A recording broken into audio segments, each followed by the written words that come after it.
ये लेक्चर्स जो हैं स्कूल कॉलेजेस में नहीं हैं हमारे यहाँ, तो इस किस्म की क्लासेस को अटेम्प्ट करना बहुत ज़रूरी है। किसी ने आपको शो के लिए इनवाइट किया या आपको मेंबरशिप के लिए इनवाइट किया, तो एज अ बाजीगर ब्रीडर आपका फ़र्ज़ बनता है कि आप शो मैनेजर साहब से, अकील साहब से एक लिस्ट ले लीजिए। उसमें है कि पाकिस्तान एग्रीकल्चर मुल्क है, ज़राअत पर बेस किया हुआ है, 70% डायरेक्टली इनडायरेक्टली तुम हम सब फार्मर्स हैं, किसान होशो हवास उस शहर के वासी हैं जो कि इंटरनेशनल मेट्रोपॉलिटन स्टेटस रखता है पूरी दुनिया के अंदर। और हम ब्रीडर हैं, लेकिन जो आप सब ने हाथ खड़ा किया तो हम क्या हैं? ब्रीडर्स हैं। हम इनकी अफजाइश कर रहे हैं, हम इनकी नस्ल को आगे बढ़ाने की जस्तजू में हैं। मान लें कि मैंने शो में compete करना, जाना है, जीतने की बात नहीं कर रहा मैं, शो में जाना है। और जाना किस तरह है कि आपकी एलिमेंट्री एजुकेशन पूरी हो, कि आपका बर्ड्स कंप्लीट किस सेंस में होगा, मैंने आपको आइडियल दिखा दिया। आपके बर्ड को जो ट्रेस और ट्रैक किया जाता है स्पेशली यूरोप में, वो स्टैंडर्ड यही है जो मैं आपको बता रहा हूँ। और अभी तक हम क्या कर रहे थे, हमें खुद नहीं पता था, हमें बस पाँव में रिंग को चढ़ाना बताया था। बिस्मिल्लाहिर्रहमानिर्रहीम, अस्सलाम वालेकुम दोस्तों, आप देख रहे हैं birds collection Karachi YouTube channel को। इस वक्त मैं मौजूद हूँ पाकिस्तान एग्रीकल्चर गिल्ड, जिसके सदर हैं हमारे जुनैद भाई। और जितने भी यहाँ बैठे हुए हैं सब अपना एक एक करके तारुफ़ करवा देंगे। तो पाकिस्तान एग्रीकल्चर गिल्ड जो है शो करवाने जा रही है और उसकी तारीख भी अनाउंस हो चुकी है। सारी तफसीलात इंशाल्लाह हमारे साथ नदीम भाई भी मौजूद हैं, डॉक्टर सऊद अरशद साहब भी मौजूद हैं और जुनैद भाई भी मौजूद हैं, आकिब भाई और अखिल भाई भी मौजूद हैं। तो इसके बारे में सारी तफसीलात ये एक एक करके देंगे इंशाल्लाह। और शो में ज़रूर पार्टिसिपेशन अपनी दिखाइए, उसमें अपना बर्ड लगाइए ताकि आपको पता चलेगा आप जहाँ खड़े हुए, क्योंकि हमने इन लोगों से ही सीखा है, ठीक है। तो आपको पता होगा कि आपका बर्ड इस वक्त कहाँ खड़ा हुआ है, और आप जब यहाँ से सीख के जाएंगे शो से, इंशाल्लाह आपको और क्रेज़ आएगा बर्ड्स करने का। मैं ज़्यादा देर नहीं लगाऊंगा, सबसे पहले जो है डॉक्टर सऊद अरशद साहब से शुरू करते हैं। वालेकुम सलाम तमाम दोस्तों को, अस्सलाम वालेकुम। जैसा कि आपको मालूम है कि आज वर्कशॉप का इनेकाद PAG की सरपरस्ती में किया गया है, जिसकी नुमाइंदगी हमारे जुनैद भाई जो सदर PAG सिंध और बलूचिस्तान है उन्होंने की। उसके साथ हमारे कोर कमेटी की तमाम टीम में जो लोग थे उनके नाम फ़र्दन फ़वर्दन जो है ना वो हम बताएंगे और उनका इंट्रो भी कराएंगे। तो सबसे पहले मैं जुनैद भाई से रिक्वेस्ट करूंगा कि वो इस वर्कशॉप के और आने वाले शो के मकासद लोगों को बताएं। अस्सलाम वालेकुम, क्या हाल है डॉक्टर साहब, खैरियत से हैं भाई? ये PAG पाकिस्तान एग्रीकल्चर गिल्ड पिछले 4 साल से यहाँ पे काम कर रही है अल्हम्दुलिल्लाह। और हमने इंशाल्लाह 30 अक्टूबर को जो है ना बर्ड्स का शौक करने के लिए जो है एक शो रखा है, जिसमें जजेस हमारे जो है इजिप्ट से आ रहे हैं, उसके अलावा इस्लामाबाद से भी जज आएंगे और कराची से भी हमने सीनियर्स को जज किया है। तो हम अलग अलग क्लासों में करवा रहे हैं इस दफ़ा शो। इजिप्ट से आ रहे हैं, उसके अलावा इस्लामाबाद से भी जज आएंगे और कराची से भी हमने सीनियर्स को जज किया है। तो हम अलग अलग क्लासों में करवा रहे हैं इस दफ़ा शो। एग्जीबिशन बजरीगर हो गया, होगोरोमो हो गया, लव बर्ड्स हो गए, या exotic hand time and talkative birds का एक साथ हम ग्रैंड शो कर रहे हैं। तो ये उसी के सिलसिले में आज हमने जो है ना एक वर्कशॉप रखा था, जिसके अंदर हमने how to prepare your bird for the show के उन्वान से हमने एक इवेंट कराया अल्लाह के फजल से। तो काफ़ी साथी इसमें आए हैं और माशाल्लाह सब ने इसमें हिस्सा लिया भरपूर तरह से। तो इससे काफ़ी लोगों को हौसला अफजाई होगी अपने परिंदे तैयार करने के लिए कि बर्ड्स को किस लेवल पे लाके आपको आगे इस हॉबी को आगे लेके चलना है। तो बाकी ये कि हम आपके सब शुक्रगुजार हैं कि जो लोग आए, और इंशाल्लाह दुआ करें, अल्लाह ने चाहा तो इंशाल्लाह कामयाब होंगे। हमारे साथ सैयद नदीम मेहंदी भाई हैं जो एक सीनियर ब्रीडर हैं एग्जीबिशन बजरीगर के, और बेशुमार शोज़ में पार्टिसिपेट कर चुके हैं, विनिंग टाइटल जीत चुके हैं और इस कोर कमेटी के सीनियर मेंबर्स भी हैं। तो हम उनकी राय भी लेते हैं इस आने वाले इवेंट में और आज की वर्कशॉप के हवाले से। अस्सलाम वालेकुम सर। वालेकुम अस्सलाम, कैसे हैं दोस्तों? आज का वर्कशॉप रखने का मकसद यही था कि लोगों में थोड़ी सी अवेयरनेस क्रिएट की जाए, लोगों को थोड़ा सा बर्ड्स के बारे में बेसिक्स बताई जाएँ। आगे चल के इंशाल्लाह हम ये वर्कशॉप्स को कंटिन्यू करेंगे। PAG वाहिद सोसाइटी है पूरे पाकिस्तान में जो हर साल फ़ॉरेन जजेज़ जो हैं, जो WBO से के जजेज़ हैं, उनको इनवाइट करते हैं और इंश्योर करते हैं कि हर साल शो कंटिन्यू करते चले जाएं। तो कराची में भी हम पहले शो करवा चुके हैं, कुछ अर्से के लिए वो शो हमारा रुका था कोविड की वजह से, बाकी प्रॉब्लम्स की वजह से, लेकिन अब इंशाल्लाह हम इसको कंटिन्यू करने लगे। आप सब दोस्तों की बेइंतहा ज़रूरत है। आप हमें आएँ, ज्वाइन करें, शो को एंजॉय करें और हमें अच्छे से अच्छा शो करने के लिए मोटिवेट करें ताकि हम इससे भी बेहतर शो मज़ीद आगे आने वाले दिनों में करवा सकें। बहुत शुक्रिया दोस्तों। हमारे साथ अकील भाई जानी पहचानी शख्सियत हैं, हमारी इस टीम की जान है, हमारे बहुत सीनियर और बहुत काबिल दोस्त हैं। ये मुमकिन नहीं कि कराची के अंदर शो और उसमें अकील भाई का नाम ना आए। अकील भाई एक लॉन्ग टाइम से जितना भी क्लासिफिकेशन के मामलात होते हैं, शो मैनेजमेंट के मामलात होते हैं, उसको बखूबी देखते हैं और सुपरवाइज़ करते हैं और ये शो की कामयाबी के पीछे इनका हाथ होता है। आज हम इनकी भी राय लेंगे आने वाले इवेंट के हवाले से और ये माशाल्लाह हमारी कोर कमेटी के सीनियर मेंबर्स भी हैं और इस वक्त तमाम शोज़ को कंडक्ट करने में और शो मैनेजरी के ख़ास फ़राइज़ पर भी ये जो है ना फाइज़ हैं। तो आए हम इनकी भी राय लेते हैं। अस्सलाम वालेकुम अकील भाई। जी वालेकुम अस्सलाम, थैंक यू डॉक्टर साहब। अच्छा जी, पीएजी शो करवा रही है और ये आप सबको मालूम है कि ये शो जो है 30 अक्टूबर 2002 में हम शो कंडक्ट करवा रहे हैं। एक बहुत बड़ा गैप आया है कोविड के बाद, क्योंकि कोविड की वजह से बिल्कुल शो होना बंद हो गए थे, लेकिन अब इंशाल्लाह पीएजी ने ये स्टेप लिया है और आप सबसे उम्मीद है कि मैक्सिमम लोग इसमें पार्टिसिपेट करें, हॉबी को प्रमोट करें, तो जो कि सबके लिए ही बेहतरी है। जज़ाकल्लाह, अस्सलाम वालेकुम। जी नाज़रीन, तो अकील भाई थे। अब हम जा रहे हैं हमारे जानी पहचानी शख्सियत मुफ्ती आकिफ़ महमूद ख़ान साहब, जो कि पीएजी की जान है। पीएजी माशाल्लाह उनके दम से है, वो पीएजी के दम से हैं और उन्होंने इस दफ़ा जो बोल्ड स्टेप लिए हैं जिसमें उन्होंने लव बर्ड को क्लब को तमाम कोर कमेटी के साथ मिलकर मुशावरत से अनाउंस किया, ये कराची के लिए बड़ा खुशाइन अमल है। उसके साथ साथ पहली दफ़ा कराची के अंदर डव को उन्होंने इंट्रोड्यूस कराया पीएजी के प्लेटफार्म से और उसका भी क्लब बना दिया गया है और अब इंशाअल्लाह ताला डव का शो भी होने जा रहा है, उसकी वर्कशॉप भी आज है। लवबर्ड का शो होने जा रहा है, उसकी वर्कशॉप भी आज है। उसके अलावा बजरीगर और टेम बर्ड का शो तो पीएजी पहले कई दफ़ा करा चुकी है। इस दफ़ा जो खुसूसी बात है वो लवबर्ड और डव की है। हम जानना चाहेंगे कि उनके क्या इज़हार ख्याल हैं आने वाले शो में डव और लवबर्ड के हवाले से। अस्सलाम वालेकुम हज़रत। वालेकुम अस्सलाम वरहमतुल्लाहि वबरकातुहू। ये तो तासुरात तो यही हैं कि आज का जो हमने वर्कशॉप रखा था ये हमारे लिए एक खुश आइंदा भी था और पेश ख़ेमा था आगे के शो की कामयाबी के लिए, और अल्लाह ताला ने बड़ा फ़ज़ल फरमाया कि ये हमारा वर्कशॉप कामयाब हुआ। तो बहुत ज़्यादा जो है वो होपफुली हैं कि इंशाअल्लाह ताला अल्लाह ताला शो को भी कामयाब फरमाएंगे। और ख़ुसूसन ये जो नए हमने 2 विंडोज़ खोली हैं, एक लवबर्ड क्लब और एक डव क्लब। आज का जो हमने ये वर्कशॉप रखा था ये सिर्फ़ उन्हीं लोगों के लिए था जो लोग अपने बर्ड को शो में लेकर आते हैं, तो उनको पता चले, क्योंकि बजरी का तो एक अरसे से हो रहा है शो, तो लोगों को पता है कि बजरी किस तरह प्रिपेयर होता है। तो लवबर्ड के लिए और ख़ुसूसन डव वाले लोग, जो लोग डव पालते हैं, बिल्कुल ग्रास रूट से काम करने वाले हैं, उनके लिए ये वर्कशॉप ख़ास तौर पे था और उसी के ऊपर फोकस भी रखा गया। और बहुत खुशी की बात यह है कि सिर्फ पैग नहीं बल्कि कराची के जितने भी परिंदा पालने वाले लोग हैं, ब्रीडर्स हैं, शौकीन हैं, उन्होंने इसमें भरपूर अंदाज में हिस्सा लिया और आज के इस वर्कशॉप को कामयाब बनाया। तो इंशाअल्लाह अल्लाह ताला से आगे भी दुआ करते हैं कि अल्लाह ताला हमको इसी तरह मज़ीद कामयाबियाँ अता फरमाते रहेंगे। शुक्रिया। जी नाज़रीन, तो आपने हमारी पीएजी की कोर कमेटी के तासुरात सुने। अन करीब अब हम शो की तरफ जा रहे हैं, शो अनाउंस हो चुका है। हम पुरुमीद है कि आप लोग भी इस शो को एंजॉय करेंगे और हमारे साथ ज्वाइन होंगे।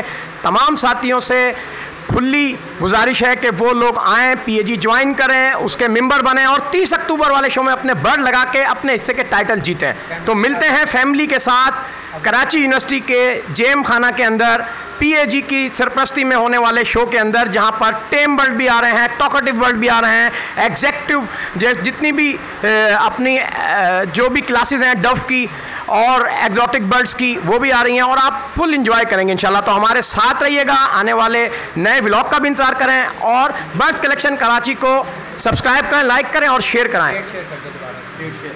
हाँ जी, डेट के हवाले से मैं आपको दोबारा बताऊँ, 30 अक्टूबर कराची यूनिवर्सिटी में इतवार के रोज़ इन 4 क्लासेस का शो हो रहा है। आप लोग लाजमी आएगा, 30 अक्टूबर याद रखिए, सुबह 10 बजे से लेके शाम तक।